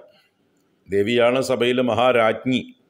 അപ്പോൾ മഹാരാജ്ഞിയായ ദേവി സഭയിൽ എഴുന്നള്ളിയിരുന്നതും ദേവിയെ മുഖം കാണിക്കാൻ വന്നിരിക്കുന്നതായിട്ടുള്ള ദേവന്മാർ, അത് ബ്രഹ്മാവുണ്ട്, വിഷ്ണുവുണ്ട്, ദേവേന്ദ്രനുണ്ട്, മറ്റ് ദേവന്മാരൊക്കെ ഉണ്ട്. എല്ലാവരും മുമ്പിൽ വന്ന് ഞാനാദ്യം എന്നുള്ള മട്ടിൽ, എങ്കിലും അവർക്കൊക്കെ ഒരു നിയമങ്ങളൊക്കെ ഉണ്ടാവും, പ്രോട്ടോക്കോളൊക്കെ ഉണ്ടാവും. ഇനി ഒരു ബ്രഹ്മാണ്ടത്തിൽ നിന്നല്ല, അനേക കോടി ബ്രഹ്മാണ്ട ജനനിയാണ് ദേവി. അപ്പോൾ അനേക കോടി ബ്രഹ്മാണ്ടങ്ങളുടെ മുഴുവൻ ബ്രഹ്മാവും വിഷ്ണുവും ഇന്ദ്രാദി ദേവന്മാരും ഒക്കെ ഉണ്ടാവും.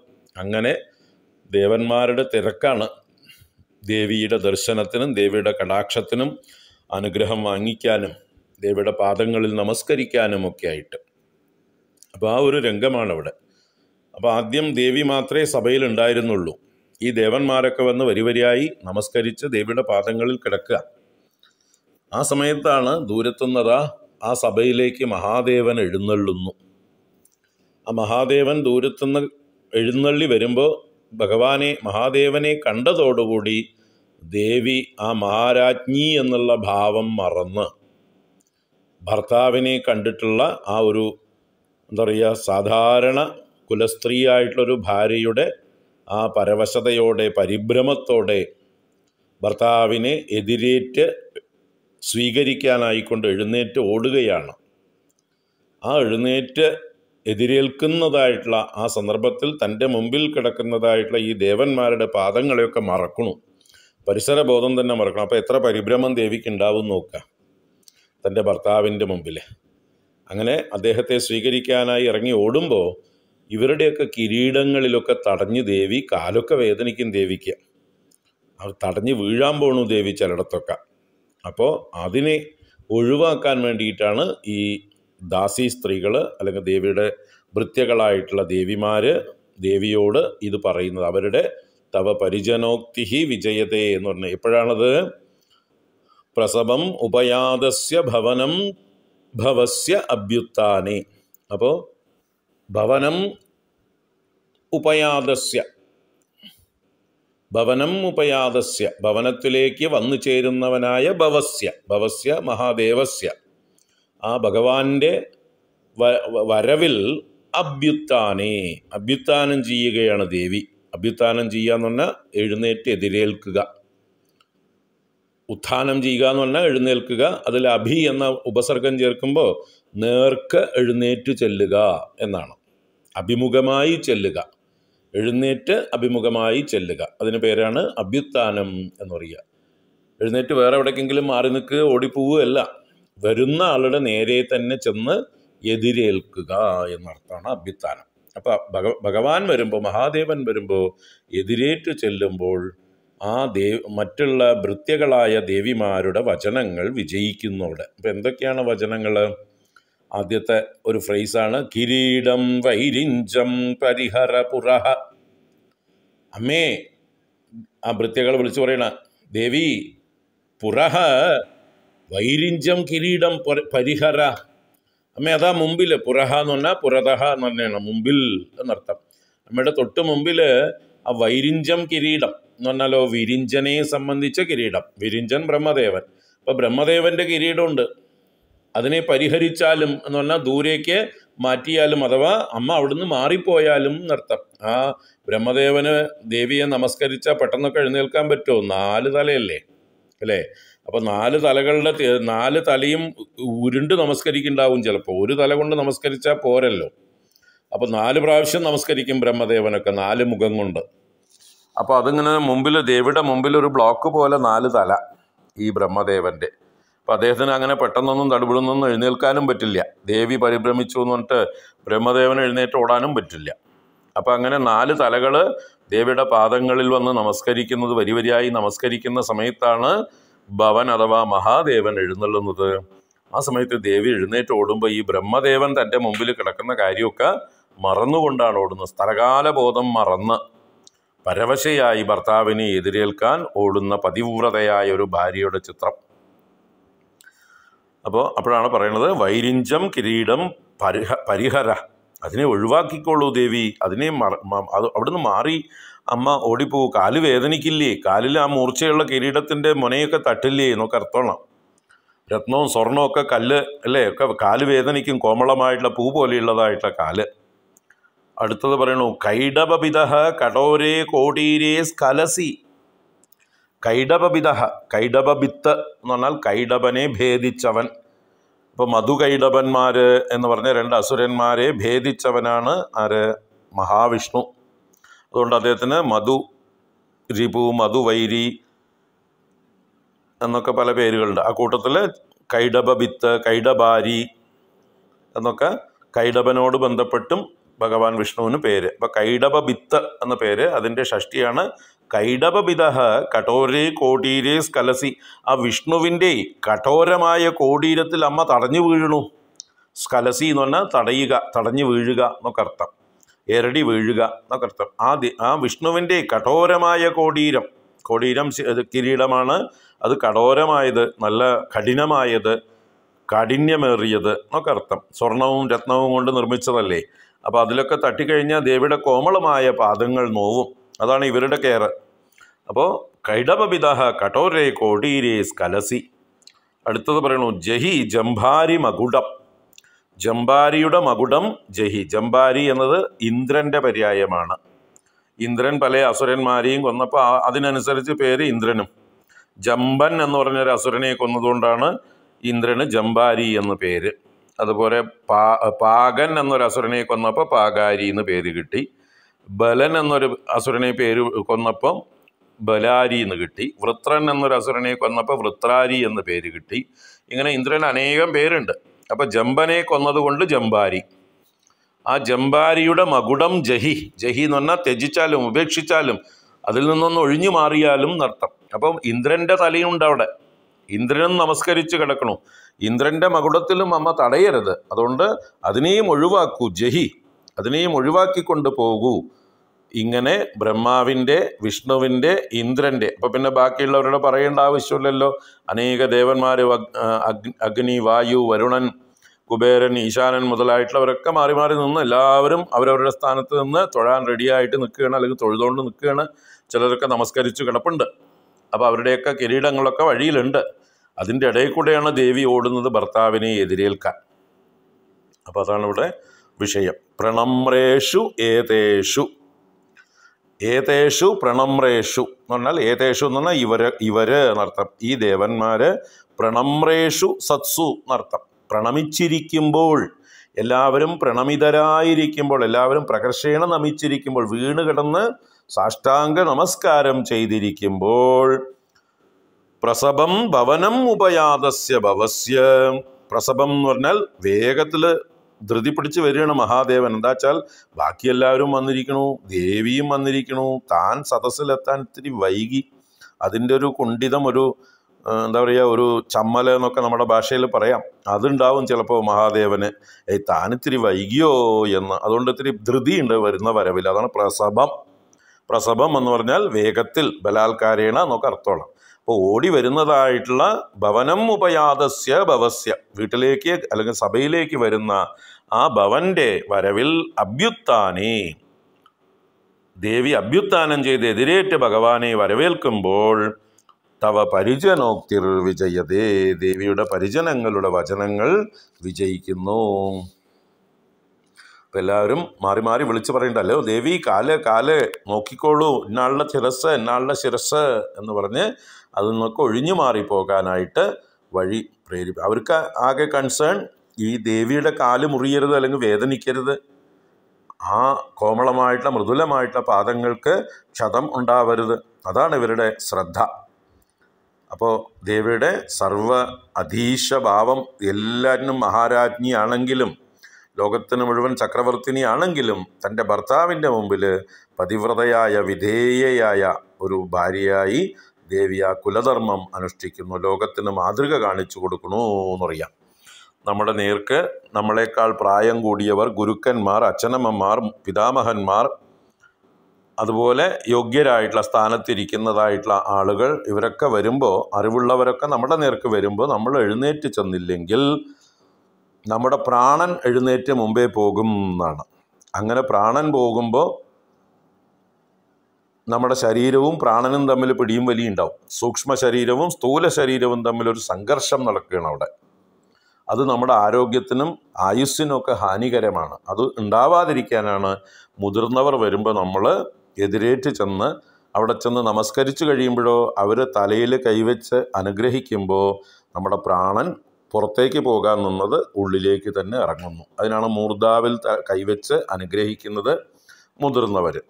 അപ്പോൾ ഇതൊരു ബഹുമാനം സൂചകമായി എഴുന്നേറ്റ് ചെല്ലുക, അഭ്യുത്ഥാനം ചെയ്യുക എന്നുള്ളത് നമ്മുടെ ഒരു സംസ്കാരമാണ്. ഇന്നത്തെ സമൂഹത്തിൽ അതൊന്നും കാണുന്നില്ല. ടി വി കണ്ടുകൊണ്ടിരിക്കുന്നവർ, മൊബൈലിൽ കളിച്ചുകൊണ്ടിരിക്കുന്നവർ, പത്രം വായിച്ചുകൊണ്ടിരിക്കുന്നവർ, കസേരയിലിരിക്കുന്നവർ എന്ന് പറഞ്ഞ പോലെ കാലുമേ കാലേറ്റിയിരിക്കുന്നവർ, ഒന്നും അനങ്ങാതെ വരുന്നവരെ മൈൻഡ് ചെയ്യാതിരിക്കുന്നതായിട്ടുള്ള ഒരു കാലമാണ്. നമുക്ക് മാറ്റിയെടുക്കേണ്ടതുണ്ട് നമ്മുടെ കുട്ടികളെയും നമ്മളെയും. നമ്മളിലും ആ സംസ്കാരം ഉണ്ടാവണം. നമ്മളെക്കാൾ മുതിർന്നവർ, സ്ഥാനത്തിൽ നമ്മളെക്കാൾ ഉയർന്നവർ, അറിവിൽ നമ്മളെക്കാൾ ഉയർന്നവർ, അങ്ങനെ അതിഥികൾ ഒക്കെ വരുമ്പോൾ ഈശ്വരൻ വരുന്നു എന്നുള്ള ഭാവത്തിൽ നമ്മൾ എഴുന്നേറ്റ് ചെല്ലണം. ദേവി കാണിച്ചു തരുന്നു. അപ്പോൾ ശ്ലോകം ഒന്നുകൂടെ ചൊല്ലാം. കിരീടം വൈരിഞ്ചം പരിഹരപുര കൈഡബിദഃ കഠോരേ കോടീരേ സ്കലസി ജഹിജം ഭാരിമകുടം പ്രണമ്രേഷ്വേദേഷു പ്രസവമുപയാതസ്യ ഭവനം ഭവസ്യാഭ്യുത്ഥാനേ തവ പരിജനോക്തിർവിജയതേ. നാളെ തുടരാം. ഓം സ്വദേഹോദ്ഭൂതാഭിഃ ഗൃണിഭിരണിമാദ്യാഭിരഭിതോ നിഷേവ്യേ നിത്യേ ത്വാം അഹമിതി സദാ ഭാവയതി യഃ കിമാശ്ചര്യം തസ്യ ത്രിനയന സമൃദ്ധിം തൃണയതോ മഹാസംവർത്താഗ്നിഃ വിരചയതി നീരാജനവിധിം.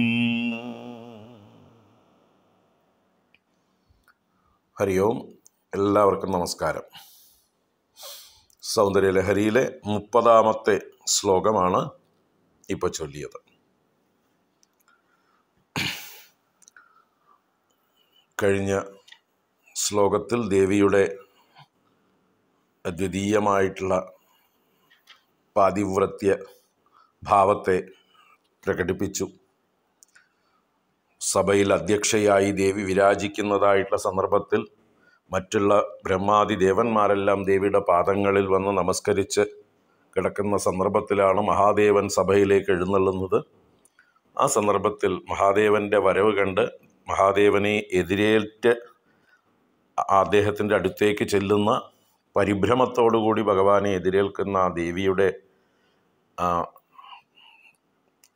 പത്നീഭാവം, പാതിവ്രത്യ ഭാവം, അതൊക്കെയാണ് അതിൽ വിശേഷമായിട്ട്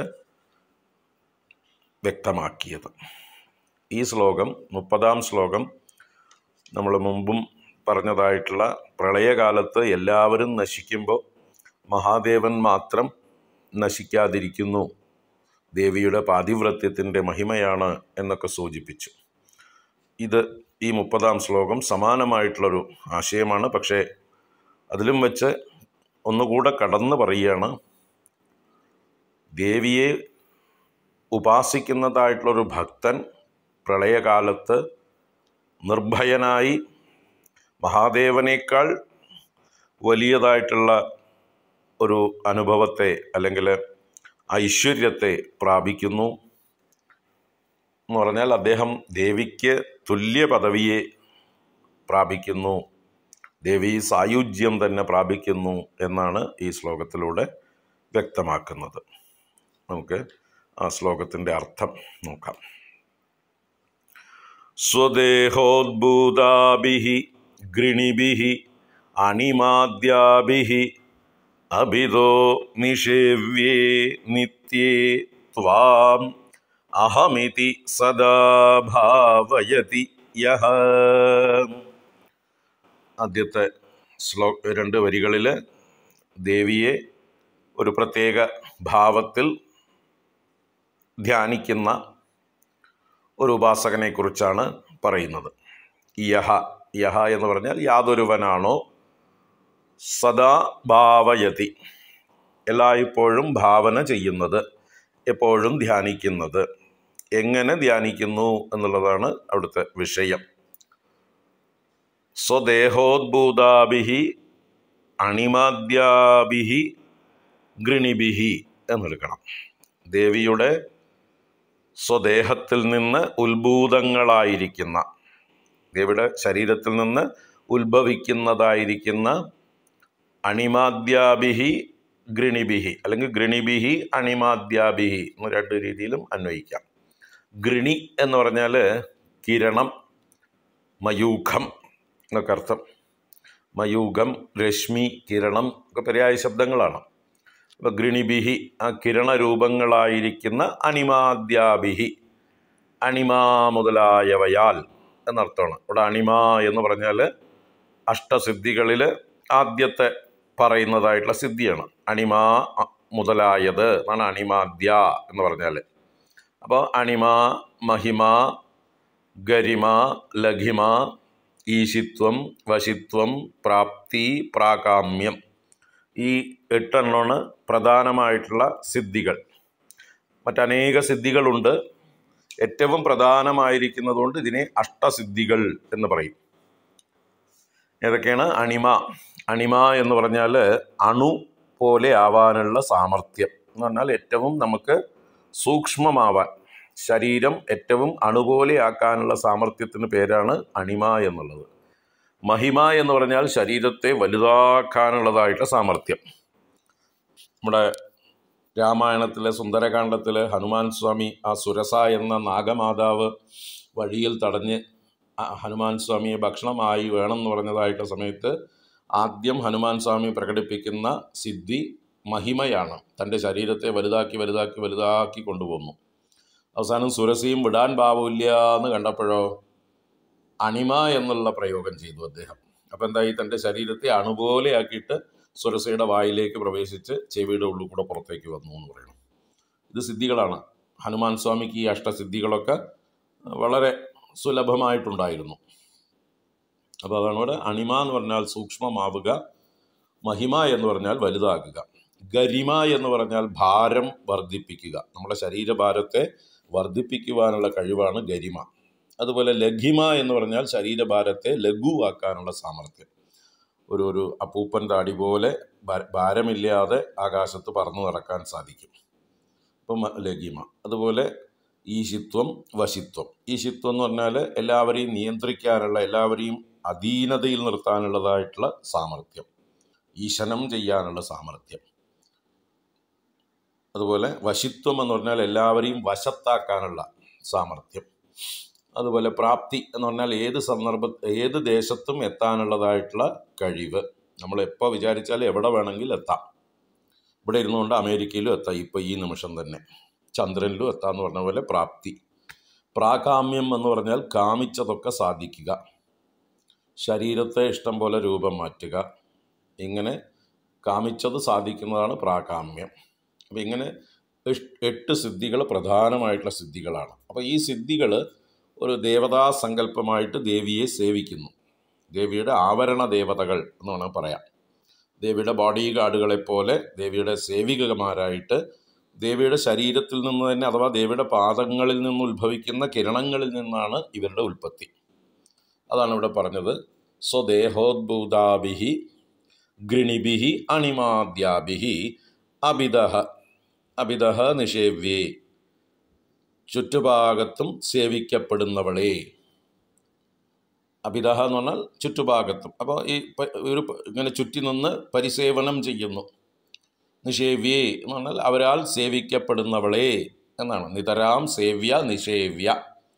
അണിമാദികളാൽ സേവിക്കപ്പെടുന്നവളെന്നും നമ്മളെല്ലാവരാലും സേവിക്കപ്പെടേണ്ടവൾ എന്നും ആ നിഷേവ്യ എന്നുള്ള ശബ്ദത്തിന് അർത്ഥമുണ്ട്. അങ്ങനെ എല്ലാവരാലും സേവിക്കപ്പെടേണ്ടവളെ നിത്യേ. ദേവി നിത്യയുമാണ്. ആ നിത്യസ്വരൂപിണിയായ ദേവി, ആദിയും അന്തവും ഇല്ലാത്തവൾ എന്നർത്ഥം. ഉൽപ്പത്തിയോ നാശമോ അഥവാ മരണമോ ഇല്ലാത്തവളാണ് ദേവി.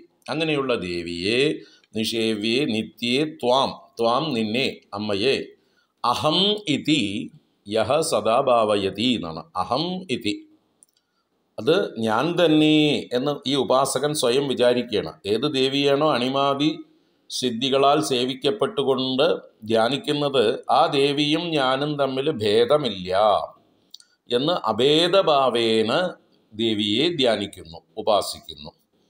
അങ്ങനെ ആരുപാസിക്കുന്നുവോ എന്നാണ്. ആ ഒരു ഉപാസനയെ സംബന്ധിച്ച ശ്ലോകം നമ്മൾ ലളിതാ സഹസ്രനാമത്തിൻ്റെ ധ്യാന ശ്ലോകമായിട്ട് ചൊല്ലാറുണ്ട്. അരുണാം കരുണാതരംഗിതാക്ഷീം ധൃതപാശാങ്കുശ പുഷ്പബാണചാപാം അണിമാദിഭിരാവൃതാം മയൂഖൈഃ അഹമിത്യേവ വിഭാവയേ ഭവാനി. അവസാനത്തെ വരികൾ അണിമാദിഭിരാവൃതാം മയൂഖൈഃ. മയൂഖം എന്നാൽ രശ്മി, കിരണങ്ങൾ. അപ്പോൾ അണിമാദി കിരണങ്ങളാൽ ആവൃതയായിരിക്കുന്ന ദേവിയെ അഹം ഇത്യേവ വിഭാവയേ, ഞാൻ തന്നെ എന്ന് ഞാൻ ഭാവന ചെയ്യുന്നു, മഹേഷിയെ, ഭവാനിയെ എന്നൊക്കെ ധ്യാനം. അണിമാദിഭിരാവൃതാം മയൂഖൈഃ അഹമിത്യേവ വിഭാവയേ ഭവാനി.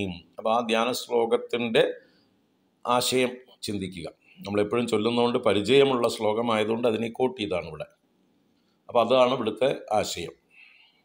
ദേവിയുടെ ശരീരകിരണങ്ങളിൽ നിന്ന്, പാദകിരണങ്ങളിൽ നിന്ന് ഉത്ഭവിച്ച അണിമാതി ദേവതകളാൽ സേവിതയായ ദേവിയെ ആരാണോ ഞാൻ തന്നെ എന്ന് ഉപാസിക്കുന്നത്, അവൻ്റെ തസ്യ എന്ന് പറയണം. തസ്യ ത്രിനയന സമൃദ്ധിം തൃണയതഃ. ത്രിനയനൻ്റെ സമൃദ്ധിയെ തൃണയതഃ എന്ന് പറയുമ്പോൾ തൃണം പോലെ ആക്കുന്നവൻ എന്നർത്ഥം. ത്രിനയനൻ ആരാണ്? മഹാദേവൻ, മുക്കണ്ണൻ. അദ്ദേഹത്തിൻ്റെ സമൃദ്ധി എന്ന് പറഞ്ഞാൽ അദ്ദേഹത്തിൻ്റെ ഐശ്വര്യം, അദ്ദേഹത്തിൻ്റെ മഹിമ, വൈഭവം എന്നൊക്കെ അർത്ഥം. അതിനെ പോലും തൃണയതഃ, അതിനെ തൃണം പോലെ ഗണിക്കുന്നവനാണ് ഈ ഒരു സാധകൻ. ദേവിയെ ഉപാസിക്കുന്ന ഒരു സാധകന് മഹാദേവൻ്റെ പദവി പോലും നിസ്സാരമാണ് എന്നർത്ഥം. തൃണമെന്നാൽ പുല്ലാണല്ലോ. അപ്പോൾ പുല്ലുപോലെ ഗണിക്കുന്നവൻ, അവന് മഹാദേവനേക്കാൾ വലിയ പദവിയാണ് അവന് വാസ്തവത്തിൽ. ദേവിയെ ഇങ്ങനെ ഞാൻ തന്നെ എന്ന് ഉപാസിക്കുമ്പോൾ കാരണം മഹാദേവനേക്കാളും ഉയർന്ന ഭാവമാണല്ലോ ദേവിക്ക്. അപ്പോൾ അങ്ങനെ മഹാദേവൻ്റെ സമൃദ്ധിയെ പോലും നിസ്സാരവൽക്കരിക്കുന്ന അവന് മഹാസംവർത്താഗ്നി വിരചയതി നീരാജന വിധിം. ഇത് കിം ആശ്ചര്യം എന്നൊരു ചോദ്യമാണ് അവിടെ. കിം ആശ്ചര്യം, ഇവിടെ ആശ്ചര്യമുണ്ടോ, എന്ത് ആശ്ചര്യമുള്ളത് എന്നൊരു ചോദ്യം. എന്താ സാധനം? ഇയാളെ മഹാസംവർത്താഗ്നി എന്ന് പറഞ്ഞാൽ, സംവർത്താഗ്നി എന്ന് പറഞ്ഞാൽ പ്രളയകാലത്തെ അഗ്നി, മഹാപ്രളയത്തിലെ അഗ്നി, ലോകത്തെ മുഴുവൻ വിഴുങ്ങുന്നതായിട്ട് പ്രളയാഗ്നി നീരാജന വിധിം വിരചയതി, അവന് നീരാജന വിധിയെ ചെയ്യുന്നു. നീരാജന വിധി എന്ന് പറഞ്ഞാൽ എന്താണ്? കർപ്പൂര ആരാധനയ്ക്ക് പേരാണ് നീരാജന വിധി എന്ന്.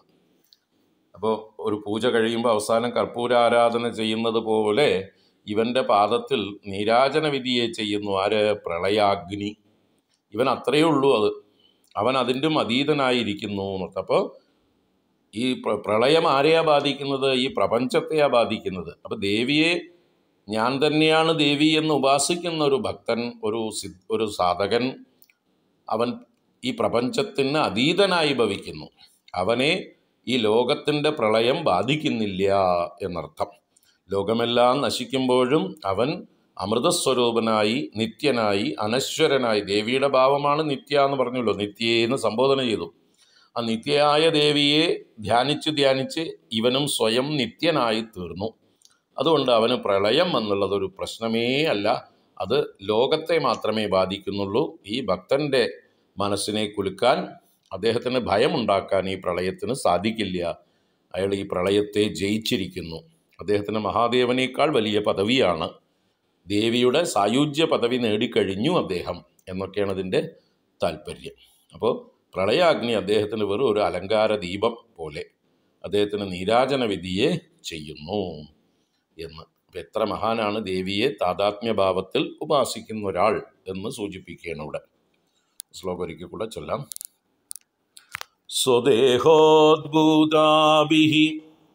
ഗൃണിഭിരണിമാദ്യാഭിരഭിദോ നിഷേവ്യേ നിത്യത്വാം അഹമിതി സദാ ഭാവയതി യഃ കിമാശ്ചര്യം തസ്യ ത്രിനയന സമൃദ്ധിം തൃണയതോ മഹാസംവർത്താഗ്നിഃ വിരചയതി നീരാജന വിധിം. ഇപ്പോൾ അദ്ദേഹത്തിന് പ്രളയം ഒരു എന്താ പറയുക, നമ്മളൊക്കെ തൃശ്ശൂർ പൂരത്തിന് വെടിക്കെട്ട് കാണുന്ന കൗതുകത്തോടുകൂടി അദ്ദേഹം കണ്ടുകൊണ്ടിരിക്കുന്നു എന്നൊക്കെ അർത്ഥം.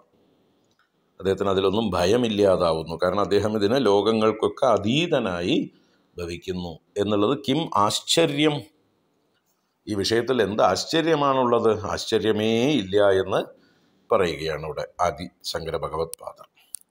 നമുക്ക് അടുത്ത ശ്ലോകം നാളെ കാണാം. ഹരി ഓം.